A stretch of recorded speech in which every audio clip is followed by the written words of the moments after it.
ഗുരുക്കളെ, ഈ സ്ട്രോക്ക് പോലുള്ള കാര്യങ്ങൾക്ക് കളരി ചികിത്സ കൊണ്ട് എത്രത്തോളം ഗുണമാണെന്നുള്ളത് ഒന്ന് സാധാരണക്കാരിലേക്കൊന്ന് അറിയിക്കണമല്ലോ. അപ്പോൾ അതിനെക്കുറിച്ചൊന്ന് പറഞ്ഞാൽ നന്നായിരിക്കും. ഇപ്പം നമ്മുടെ പാരമ്പര്യത്തിൽ ഉള്ള ഓർമ്മയിലാണെങ്കിലും അച്ഛനൊക്കെ ചെയ്ത വലിച്ചനൊക്കെ ചെയ്ത സമയങ്ങൾ അവർ ചെയ്ത ചികിത്സകൾ, പിന്നെ നമ്മളായിട്ട് നേരിട്ട് ചെയ്യാൻ പറ്റിയ ചികിത്സകളൊക്കെ വെച്ച് അനുഭവത്തിൻ്റെ വെളിച്ചത്തിൽ പറഞ്ഞാൽ നമ്മുടെ കളരി ചികിത്സകളിലെ ഒഴിച്ചിൽ ഈ പലതരത്തിലുള്ള കിഴികളുണ്ട്. അങ്ങനെയുള്ള കിഴികളും ഒഴിച്ചിലും കാര്യങ്ങളൊക്കെ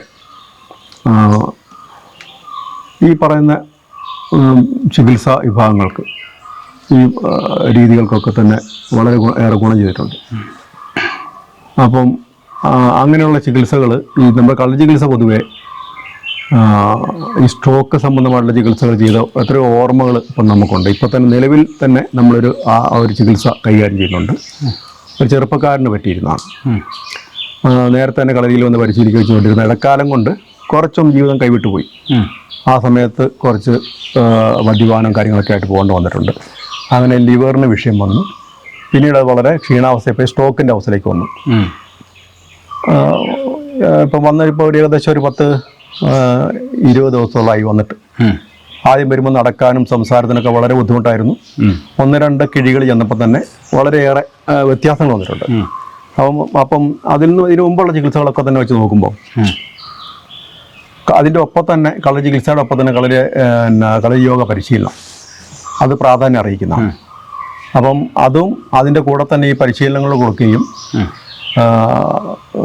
ഇതിൻ്റെ ചികിത്സകൾ കറക്റ്റായിട്ട് നല്ലൊരു ഗുരുനാഥൻ്റെ മേൽനോട്ടത്തിൽ ചെയ്യുകയും ചെയ്തു കഴിഞ്ഞാൽ അത് നല്ലൊരു റിസൾട്ട് ഉണ്ടാവും. ഒത്തിരി പേർക്ക്, പ്രായമുള്ള ആൾക്കാർക്കൊക്കെ തന്നെ അങ്ങനെയുള്ള ചികിത്സകൾ ചെയ്തിട്ട് നല്ല വ്യത്യാസമുണ്ട്. പിന്നെ അതിന് ഒരു കാര്യം നമ്മൾ ശ്രദ്ധിക്കേണ്ടതെന്ന് വെച്ചാൽ,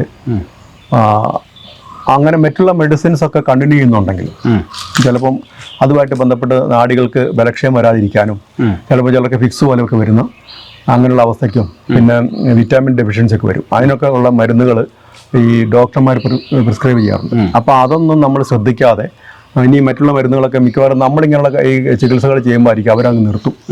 അപ്പോൾ ചിലപ്പം പ്രഷർ വേരിയേഷനൊക്കെ ഉള്ളതായിരിക്കും. അത് ആ രീതി തന്നെ മോണിറ്റർ ചെയ്യിക്കുക തന്നെ ചെയ്യണം.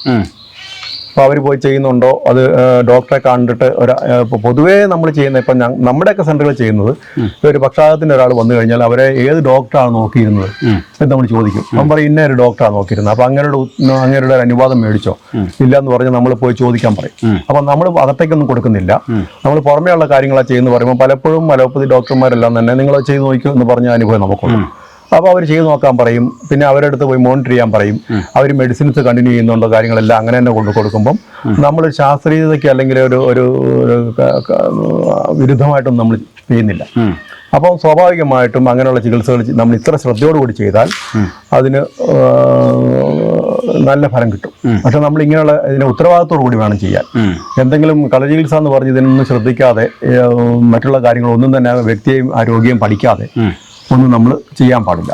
അതിനൊരു അത്രത്തോളം ഒരു അറിവുള്ള ഒരു ഗുരുസങ്കല്പത്തിലുള്ള ഒരാളായിരിക്കണം അത് ഏറ്റെടുത്ത് ചെയ്യേണ്ടത്. ഗൗരവത്തോടെ, കാര്യം ചെറിയൊരു വിഷയമല്ല. അപ്പോൾ അത് അത്രയും ഗൗരവത്തോടെ ചെയ്യുമ്പോഴത്തേക്ക് അതിനുള്ള ഉറപ്പായിട്ടും ഉണ്ടാകുന്നുണ്ട്. അപ്പോൾ അത് നമ്മളെ സെന്ററുകളിലൊക്കെ തന്നെ പല അനുഭവങ്ങളും ഉള്ളത് അവിടെ വന്നിട്ടുണ്ടല്ലോ.